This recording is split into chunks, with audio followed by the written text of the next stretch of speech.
All over in Houston. We welcome viewers who are watching the Lakers and Rockets on ABC. Certainly got their money's worth. Yes. I mean, that was prime time, and then we extended some. Yes. And all the things we were ready to tell you about James Harden are true, and we'll tell you about them. The Lakers strategy coming in, Luke Walton said, if we can keep them under 50, we feel like we'll be successful. What do you got? That's a win. You can see it. 48. 48. 48. That's a win. Or is it a loss? James Harden's over-under for points today at Westgate, Las Vegas, Superbook 41. According to our pals there, that is the highest over-under point total they have ever posted. 41. Over. Take the over, but if it was 50, well, there's James doing his thing at home. Here's six-time NBA champ Scottie Pippen explaining on how he would defend Harden on the jump. I will attack his left hand and force him to beat me right. And I will give him not completely direct line to the basket, but almost inviting him to go take a layup. All right, so check this out. Harden this season, going left, 1.22 points per drive. That's tied for second in the NBA. Going to his right, 1.05 points per drive. That's tied for fourth in the NBA. So the Lakers followed Pippen's advice. Contavious Caldwell-Pope daring Harden to go to his right. Does the kick to P.J. Tucker. Misses the three. I talked to Legs earlier. That'd be one of the themes in that first half for sure. Josh Hart literally defending Harden with his arms behind his back. And the and one. Watch it again. Can't call a foul on me if my hands are behind my back. Despite the defense, Harden still got 16 in the first half. He's on his way to 32. Again, forcing Harden to the right, the drive and the kick. But again, the Rockets missed from deep. The Rockets missed 25 three-point shots in the first half. That's tied for worst first half in NBA history. Again, they missed 25 threes, missed all those. Wow, that's amazing. Lakers up 13. Lonzo Ball finds Kyle Kuzma. Lonzo had 11 assists. Kuzma had a big night, over 30 points in this one. Scary moment for the Lakers. Ball drives. He's hurt on the play. No foul call, despite the contact with James Ennis there. X-rays were said to be negative. They're already without Rondo and no LeBron, of course. And neither of those guys are going to come back at least until Monday. That's what we know. Rockets down. Here's Harden. Step back, hits the three. Rockets down 74-64. Lakers are still shading Harden. He steps back and nails it. Where's Luke? Try to read those lips. That could get you ejected. Oh, nasty stuff. And he would be ejected after a second technical. In the fourth, Lakers up 7. Harden pokes the Lance Stevenson pass free. It's transition. What's James going to do? Crossover, and the lane opens up for him. Rockets down 5. Harden, 30% regulation would come to an end. We go to overtime. Gordon feeling the hot hand. Drains another three. That's the first lead of the night for the Rockets at home. Then Harden. 3. Rockets up 126-120. Under 3 minutes left in the OT. Brandon Ingram stops and hits. Tied at 128. Under 50 ticks left. Lakers down 2. Ingram the drive. Gets it to go. Tough in the paint. Tied at 132. Harden made 1 of 2. Caldwell-Pope from deep, the air ball. Under 15 seconds left. Lakers down 2. And Kuzma is swarmed as he loses. And the Rockets able to hang on and beat the Lakers. Well, it looked like it wasn't going to happen, but Harden led all scorers tonight, his 19th straight game, being the outright scoring leader. According to Elias, that's the 3rd longest streak in NBA history. 2 more to catch Michael for second, just 21 more to catch Wilt for the NBA record.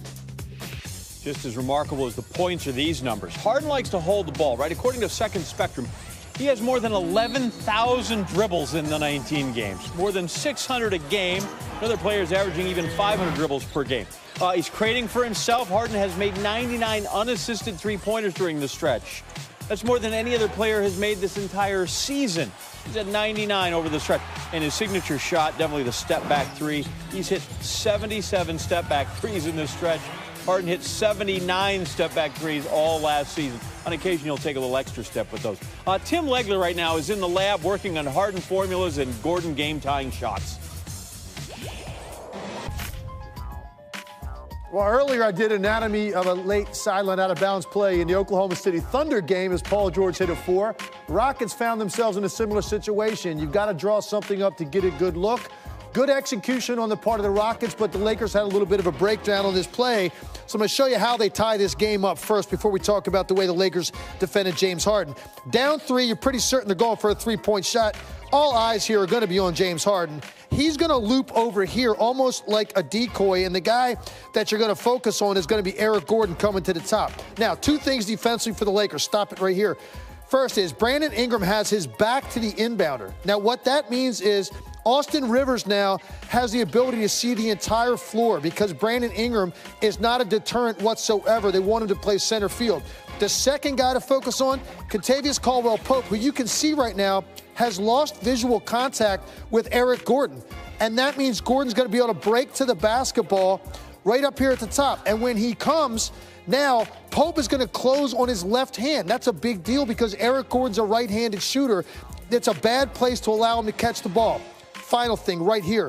Looks like the Lakers are in pretty good position. They got 2 guys. The problem is both of their hands are down. And to me, symptomatic of the times. Everybody is afraid to foul three-point shooters. So Eric Gordon is just going to leave his feet, go up, freeze it. This is basically an uncontested shot because the Lakers were afraid to jump for fear of putting him on the foul line for free throws to tie the game. Instead, he gets a pretty clean look. Knocks it down, we go to overtime. But let's focus on the first half. I thought the Lakers did a great job with their discipline and how they played Harden. Get on the high side. No way is he going to come left when you play him that high.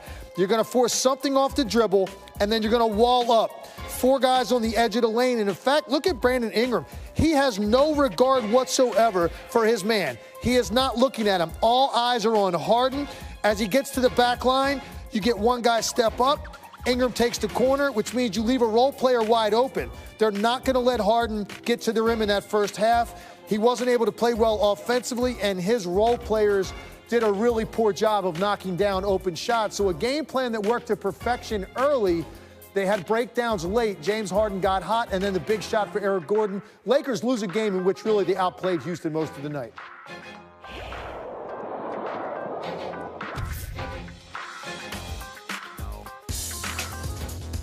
All right, we take a look at James Harden's handiwork in this one, and you said he had 16 at half, so sort of a slow effort at that point. He finishes up 14 of 30.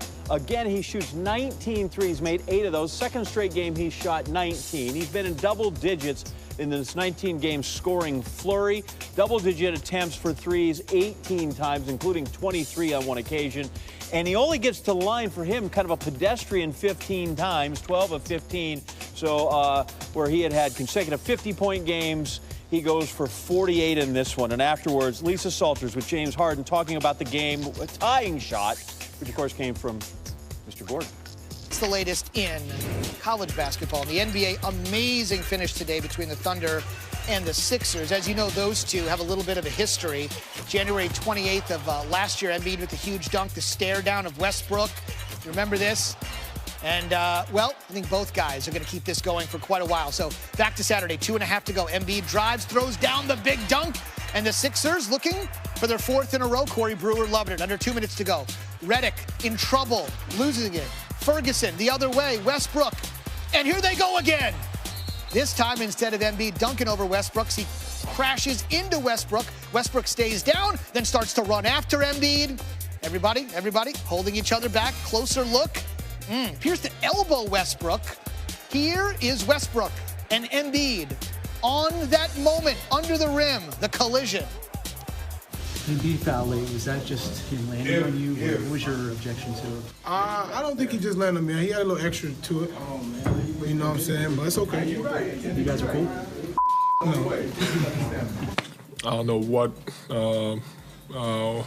why he was mad. I have no idea, but he's always in his feelings, so I have no idea. Maybe because the 7'1" Embiid crashed into him underneath the rim. Westbrook kicks it out to Ferguson. Thunder go up 4. Is this the same team that just lost to the Lakers the other night? It's a night to night in the NBA. And then Butler spinning. He's been very vocal lately with his play there, vocal. And then under 20 ticks to go. Drawing the foul. Westbrook making contact with Embiid, and that's done. Westbrook is finished. Embiid made all three to tie the game. Here we go. Ben Simmons with the full court pressure on Schroeder. Schroeder tries to get it past midcourt, and Butler steps in front. And that looks like it could be the winning basket with under 10 seconds to go. Raymond Felton certainly thought it would be to give the Sixers the lead. Remember, this would be his third game-winning shot with the Sixers since joining. Unbelievable. And Westbrook can't do anything about it because he's fouled out. Last chance. Paul George got it.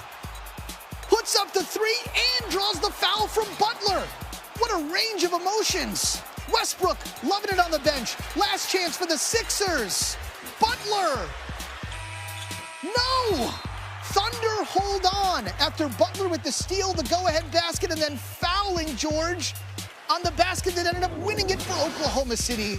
Unbelievable. Finally calling ball game. You want to talk about what Butler's done in the last several seconds. How about go-ahead field goals in the final 10 in the career of Paul George, who in his first 8 seasons in Indiana didn't have much in that department, but this season has already connected twice. Let's go inside Legler's lab to talk about that frantic final possession. Hey, Tim.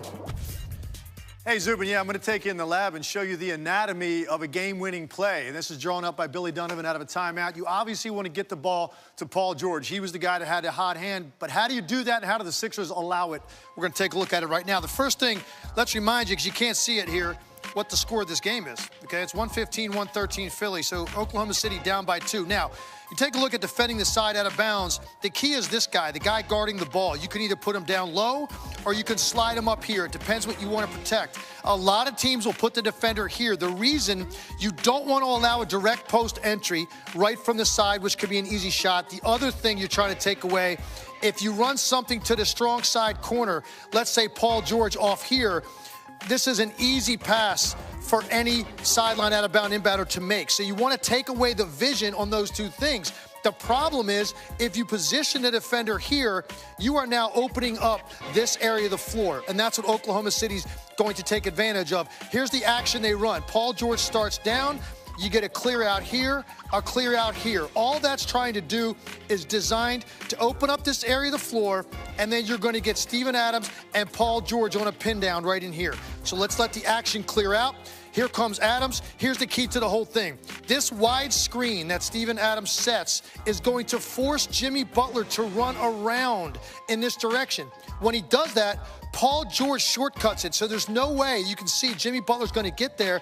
And then because of where Redick is, Terrence Ferguson has a wide open view to Paul George as he comes in. The final thing, on the catch. Paul George, feet are square, shoulders are square. He knew he had separated from Jimmy Butler, so he was coming off in a catch-and-shoot position. There's nothing Jimmy Butler can do. He's closing late, and now Paul George has a clear look at the basket and a game winner on a 4-point play. Great players make up for a lot of mistakes. The Thunder did everything they could to give this game away. Only Paul George's greatness and a good play execution on the part of Billy Donovan allows the Thunder to get out of Philly with a big-time win.